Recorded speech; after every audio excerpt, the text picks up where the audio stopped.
নমস্কাৰ বন্ধু বান্ধৱীসকল, চাওকচোন আজি মই কি বনাওঁ। আজি ঘৰতে আবেলি পৰত থাকি আমনি লাগাত মই ভাবিলোঁ আজি নতুন কিবা এটা ট্ৰাই কৰোঁ।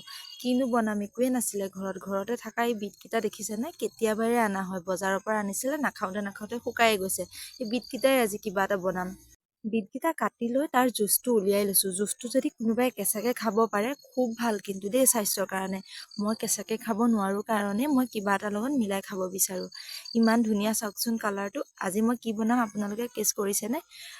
চাওকচোন ইমান ধুনীয়া লাগিছে ন কালাৰটো। আটাৰ লগত মিলাই দিওঁতে আজি মই বিট পুৰি বনাম। বিটৰ কালাৰটো কিন্তু খুবেই ধুনীয়া নহয় জানো?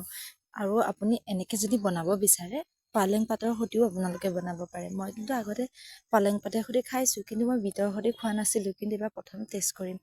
খুব ধুনীয়া টেষ্ট এটা আহিছে, কিন্তু মই খাইছোঁ, আপোনালোকে খাবচোন, খুব ধুনীয়া আহিছে। আমাৰ ছোৱালীয়ে আকৌ চাওকচোন চাইডত পোৱা নাই, মায়ে আকৌ আজি নতুনকৈ কি বনালে, ইমান ধুনীয়া। খাই চাব দেই আপোনালোকেও।